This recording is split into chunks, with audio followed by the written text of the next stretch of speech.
Mesdames et messieurs, on se retrouve aujourd'hui pour la petite news du mardi. Je tiens à vous prévenir, la semaine prochaine il n'y en aura pas parce que je suis en vacances. Mais voilà, beaucoup de choses à dire, on commence tout de suite, on n'a pas le temps sur Jojo. Oui, la partie 9 a été annoncée dans le manga, donc on va lire la prochaine partie qui sera Jojo Land. Et juste d'après l'image, parce que pour l'instant on n'a pas trop d'informations, bah en vrai... on dirait un petit peu que la prochaine partie, avec le treillis et tout, ça fait un petit peu penser à une partie qui serait centrée sur un petit peu un film de guerre. Et ce serait super intéressant parce que, comme tu sais, Jojo à chaque fois s'est inspiré d'un style différent entre la mafia, le road trip, c'est très hypant. D'ailleurs, il va y avoir un spin-off qui n'est pas réalisé par l'auteur de Jojo, mais qui sera concentré sur Josuke et Truck Horse. Ce sera réalisé par Kuhei Kadono au scénario en tant qu'auteur de Purple Haze Feedback et au dessin Karasuma Tatsuku de No Gun Life. Et je vous rappelle que la partie 5 est toujours attendue sur Netflix, ça fait plaisir, Jojo vit. Et bon, là on est obligé de parler de l'événement de la semaine pour moi, c'est le film Slam Dunk qu'on va pouvoir retrouver en 2022. Oui, c'est la Toei Animation qui a commandé ce film et qui a pour directeur en plus ce film Inoue Takehiko, donc le mangaka, donc c'est juste parfait, directeur pour ce projet de nouveau film, quoique en vrai directeur de film c'est pas le même taf que pour un manga, tu vois, mais bon, en vrai normalement ça risque d'être, en fait non, ça risque pas. Ça va être une dinguerie. Ce manga de sport est légendaire. Il va faire son retour en 2022. Et je ne vais même pas te faire la liste des grands noms qu'ils ont mis pour l'animation, pour gérer le son, tout à l'intérieur de ce film. Ça va être n'importe quoi. T'as des gens qui vont travailler sur SNK, sur Violet Evergarden pour le son, Dragon Ball Super, les films, une équipe de talent, et t'es sûr que là, le film, mais ça va être une véritable dinguerie. Si vous n'êtes pas hypé, croyez-moi, ça va être fou. Bon, concernant Blue Lock, bien sûr, on a eu le trailer qui est juste magnifique.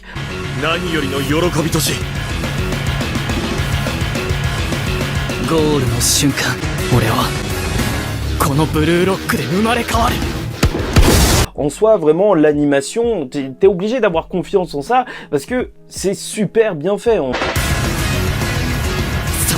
En vrai, c'est super dynamique, et ce que j'aime beaucoup, en fait, c'est les traits qu'ils ont réussi à garder du manga, où tu vois que les personnages, ils sont, enfin, tu vois des muscles et tout, enfin, je sais pas, il y a un côté très réaliste dans le dessin, et voilà, plein de personnages, on a même la voix de certains personnages, Tatsuku Kaito pour Meguru Bashira, Kazuhira pour Yoichi Isagi, Yuki Ono pour Rensuke Kunigami, Soma Saito pour Yoma Shigiri. En vrai, c'est drôle d'avoir certains seiyuu qui commencent tout juste, ou même pour qui, en fait, c'est leur premier gros taf. Ça peut vraiment donner une identité qui se démarque à la série. Et très bonne nouvelle qui nous garantit presque un hit pour cet animé, c'est que Watanabe Tetsuaki, directeur de Haikyuu des saisons 1 à 3, va s'occuper de cet animé. Donc en soi, il est entre de bonnes mains, quelqu'un qui sait faire des animés de sport.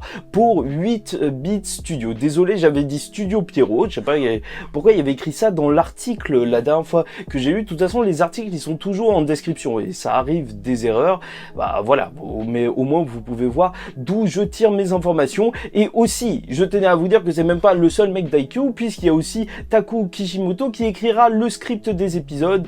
Et bon, voilà, successeur de Haikyuu, le nouvel animé de sport qui va tout péter. On a aussi le droit à un grand événement dans le monde de la Japanimation, surtout en France, puisque sur Amazon Prime, il y a eu le dernier film de la quadrilogie, je crois que ça se dit comme ça, Evangelion, donc qui est une suite plus ou moins reboot de la première série. Et il faut dire ce qui est, ce final, moi je l'ai regardé, j'ai pas encore fait de vidéo dessus, je sais même pas si je vais en faire, peut-être une vidéo pour expliquer, parce que là je suis en train de lire des articles et tout, parce que ça m'intéresse.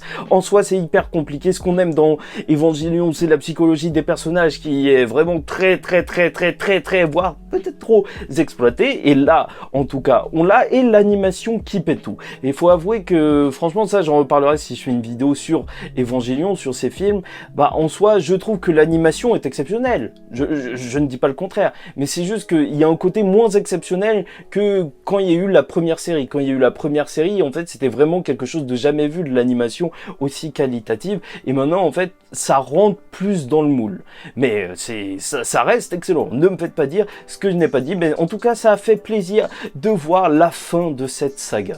Ah, et concernant Bleach en ce moment c'est le feu. Donc il va y avoir une exposition Bleach X à Shibuya le 18 décembre jusqu'au 16 janvier. Et ça, tu vas me dire, on s'en fout un petit peu qu'ils vendent des goodies et tout. Mais surtout, ce sera sûrement le moment parfait pour un trailer de la prochaine saison animée. Donc voilà, gardez ça en tête. Vers décembre, sûrement qu'on aura un trailer. Enfin, ça se sent, tu vois. Souvent, c'est à ce genre d'événement qu'ils lâchent des trailers, mais pourquoi pas plus tôt. Mais voilà, c'était juste pour vous titiller un petit peu. Bon, MHA World Heroes Mission, vous savez mon avis pour ce film MHA, franchement j'ai le somme vu que ça a chamboulé toute la saison en fait, juste pour la production de ce film, et en soi il marche très bien. Donc ça me rend un peu triste même limite, franchement c'est fou, hein. Mais en soi, là, il est en route pour dépasser les 2 premiers films My Hero Academia. Et franchement, ça me fait un petit peu peur pour la saison 6. Ils nous refont, ils nous rechamboulent les arcs ou je sais pas quoi, juste pour placer leur film.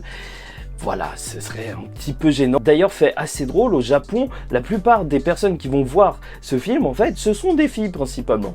Ok, je sais pas, c'est drôle. Enfin, c'est drôle que normalement les animés de type Neketsu shonenesque, ben justement, normalement, c'est plus orienté jeunes garçons, comme quoi ça fait plaisir. Hein. Mais My Hero Academia, j'ai remarqué qu'il y a beaucoup plus de public féminin que sur d'autres animés random de combat. Horikoshi a dit qu'il avait vraiment beaucoup aimé le nouveau perso du film et qu'il pense à un moyen de l'intégrer peut-être dans la série. Bon, après, peut-être que ce sera juste une mini apparition. Je ne sais pas si vous saviez, mais depuis 2018, en fait, il y avait un projet de My Hero Academia, mais en live action. Sauf qu'avec le Covid, tout a été complètement déplacé. Et là, il y a carrément un réalisateur qui est sur le truc. En fait, Shinsuke Sato, qui s'est occupé de Kingdom, Alice in Borderland pour Legendary Entertainment. Et en plus, ce sera un film en anglais, normalement. Et bon, on termine cette info du jour par Vinland Saga saison 2. En fait, plus d'informations sur cette saison. Je vous avoue que j'ai pas vu la première et j'ai très hâte de la voir. En fait, il faudrait que je m'y mette. Et donc, le directeur de cette saison 2 a essayé de répondre aux craintes des fans et a dit, pour les rassurer, qu'il y aurait assez d'épisodes pour rendre justice au développement des personnages. Donc, voilà, ça, vous êtes au courant. Moi, perso, en fait, j'y comprends rien vu que j'ai pas vu la saison 1 et je sais pas ce qui se passe dans la saison 2. Mais apparemment, il y a des grosses attentes parce que les personnages, ils vont vriller. Enfin, il va y avoir des trucs super intéressants. Donc, ça donne super envie. En plus, tu vois que le directeur, apparemment, il a l'air confiant dans ce qu'il a fait, qu'ils ont pris assez de temps, et c'est souvent ça le problème, en vrai, quand il y a beaucoup de développement de personnages, genre, de laisser le temps qu'il faut. Donc là, ça peut être parfait.